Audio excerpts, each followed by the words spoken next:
เออหนุ่มลาวจันทบุรีกูอยู่นี่กูอยู่แคลิฟอร์เนียนี่มึงบ่ต้องไปจามที่ไปเผาบ้านเผาเมืองอยู่ลาวมาเผาบ้านกูอยู่นี่อยู่แคลิฟอร์เนียนี่มึงอยู่ไสมึงอยู่โตเลนโตหรืออยู่แวนคูเวอร์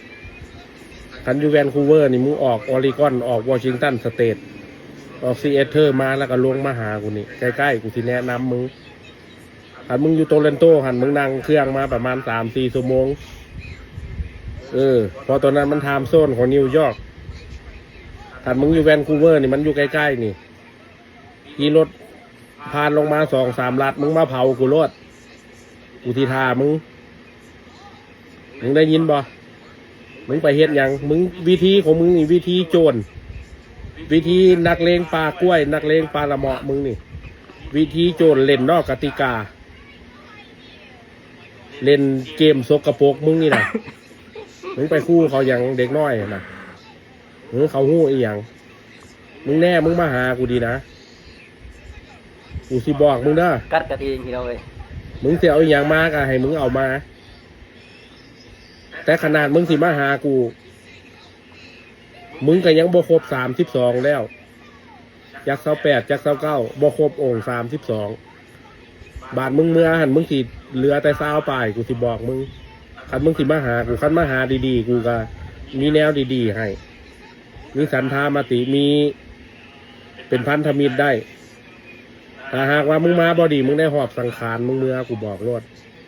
กูนี่กูอยู่แคลิฟอร์เนียนี่มึงมาหากูมึงชวนผู้ใดมึงผู้ใดที่มันร่วมอุดมการณ์กับมึงให้มึงมาหากูนี่กูอยู่นี่กูอยู่แคลิฟอร์เนียนี่ก็อยากหัวดีพี่น้องมึงโอเคบ่ไปอยู่มามึงอย่าทุเก่งแต่เฮาคนลาวคือกันนั่นแหละออกไปอยู่นอกเนาะประเทศสหรัฐอเมริกาบ่มีเวียกมีงานอย่างมากัดกันเล่นเนาะว่าแต่เขากระจอกตัวเองกระจอกคือกันคันตัวเองเก่งแท้ตัวเองก็ไปหาเขาโลดเนาะจะให้เขามาหาเนี่ยจนปากกอกปากกล้วยโอ้ยเศร้าอย่าว่าให้กันเถอะคนลาวคือกันนั่นแหละหาอยู่หากินคือกันนั่นแหละไปหาเงินหาคำคือกันนั่นแล้วจะไปกัดกันให้อายเขาเถอะตั้งใจเฮ็ดเวียกหาเงินหาคำมันเนี่ยมันนักทางเสียดีแต่ละมือแต่ละวันบ่ได้เฮ็ดหยังเฮากันลิ้นอยู่หั่นแหละเฮากันไปเฮากันมาบ่จบบ่สิ้นก็ย้อนคำเว้าคำว่าล่ะตายแหละอายบ้านอายเมืองเฒ่าจนสิตายละโหสิงอกแล้วเด้นะยังบ่ฮู้ความอีหยังฮ่างพี่น้องเอ้ยก็เบิ่งเอานี่แหละเพิ่นก็ว่าเพิ่นคนนึงได้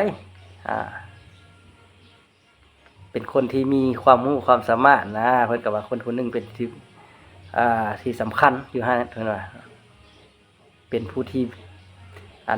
มีอิทธิพลผู้นึงซั่นซะบ่ย่านไผเฮ็ดได้ท้าผู้นี้ไปหาท้าผู้นั้นไปหาบ่ต้องไปท้าเขาถ้าตัวเองเก่งแท้นะไปหาเขาโลดแล้วก็มีผู้ใดมา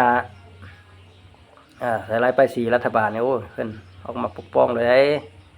เพิ่นก็ว่าเพิ่นคนนึงได้เป็นลูกศิษย์ของรัฐมนตรีของประเทศลาวได้เพิ่นว่าโอ้ยระดับนี้เนาะไผสิเอาเด้เป็นลูกน้องนี่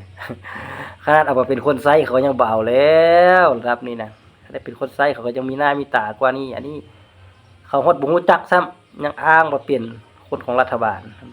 ตายแล้วอายชาติเมืองพี่น้องเอ้ยก็เบิ่งมันเว้านี่ว่าให้คนนั้นคนนี้ปานตัวเองดีนี่ท้ายเขามาหาโอ้ยใครสิมาหามึงมาหาให้อย่างดิมึงบ่ได้มีเวลาว่างมาพบเขาดอกเบิ่งก็อยู่แต่ในห้องนั่นแหละ